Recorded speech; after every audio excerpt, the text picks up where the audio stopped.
السلام علیکم ورحمۃ اللہ وبرکاتہ۔ یہ ایک اہم مسئلے کے بارے میں آپ لوگوں کو بتانا چاہتا ہوں کہ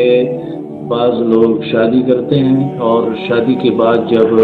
اپنی بیوی کو طلاق دے دیتے ہیں یا ان کی بیویاں جو ہے ان سے خلا لے کے گھر چلی جاتی ہیں، تو پھر اس کے بعد جو ہے یہ شوہر جو اگر وہ عورت کسی اور جگہ شادی کرنا چاہتی ہے تو یہ پرانا شوہر اس عورت کو روکتا ہے، روکنے کی کوشش کر کے کوئی جو ہے اس سے شادی نہ کر سکے، تو یہ ایک بہت بری بات ہے۔ دوسرا طریقہ وہ یہ ہوتا ہے کہ بعض اوقات ایسا ہوتا ہے کہ مثال کے طور پر ایک شوہر نے اپنی بیوی کو طلاق دے دی، ایک طلاق دی، اور پھر جو ہے عدت میں رجوع وہ نہیں کیا، اور یعنی 3 بیماریوں کے درمیان انہوں نے رجوع وہ نہیں کیا اور وہ اس سے الگ ہو گئی، ایک طلاق کے ساتھ الگ ہو گئی یا پھر 2 طلاق کے ساتھ الگ ہو گئی، تو اس میں چانس ہے کہ بعد میں عدت گزارنے کے بعد جب اگر وہ خاتون اور یہ مرد دوبارہ، یہ شوہر دوبارہ راضی ہوں کہ ہم شادی کرنا چاہتے ہیں تو شادی کر سکتے ہیں۔ تو ایسے مسئلے میں پھر جو ہے وہ ان کے گھر والے، خصوصاً عورت کے گھر والے، وہ ان کو شادی کرنے کے لیے رضامند نہیں ہوتے ہیں کہ دوبارہ کیسے شادی کریں۔ تو یہ دونوں کام جو ہے وہ غلط ہیں، اور یہ وہ تکبر ہے جو انسان کے اندر آتا ہے۔ اس کے بارے میں نواب صدیق حسن خان رحمہ اللہ نے ایک بڑی اچھی بات وہ کہی ہے، انہوں نے اپنی تفسیر میں لکھا ہے کہ جب ایسے انسانوں کے اندر جن کے اندر تکبر ہو، وہ پھر یہ سمجھتے ہیں کہ ہماری بیوی جو ہمارے ماتحت تھی وہ اب کسی دوسرے کے نکاح میں کیسے جائے گی، تو یہ تکبر کرنے والے گویا کہ اپنے آپ کو ایسے سمجھتے گویا کہ وہ انسانیت کے یعنی دائرے سے باہر نکل گئے ہیں، کچھ اور چیز ہو گئے، بنی آدم کی جنس سے نکل گئے۔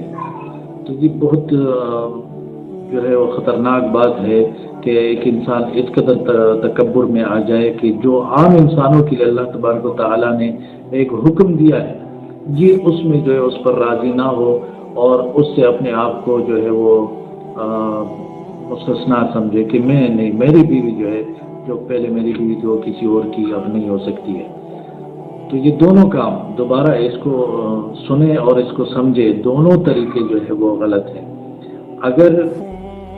عورت جو ہے اس نے طلاق اس کو مل گئی تھی اور وہ الگ ہو گئی یا خلا سے الگ ہو گئی، اب وہ کسی بھی جگہ جا کے وہ شادی کر سکتی ہے، اولیاء کی اجازت سے وہ شادی کر سکتی ہے، تو پرانا شوہر کو کوئی حق نہیں پہنچتا کہ اس کو روکے شادی کرنے سے۔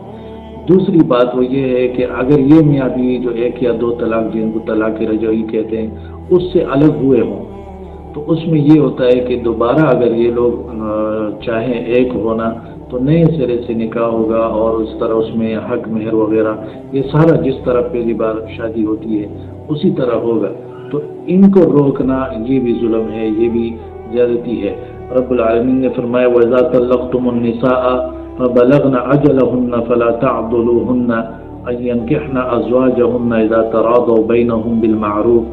جب تم اپنی عورتوں کو طلاق دو اور وہ اپنی عدت پوری کر لیں تو انہیں ان کے خاوندوں سے نکاح کرنے سے نہ روکو جبکہ وہ آپس میں دستور کے مطابق رضامند ہو، وہ چاہتے ہیں اور تم لوگ ان کو روک رہے ہو، اولیاء ان کو روک رہے ہو، یا شوہر جو ہے وہ اس کو روک رہا ہو دوسری جگہ، دونوں تفسیریں اس میں آ جائے گی۔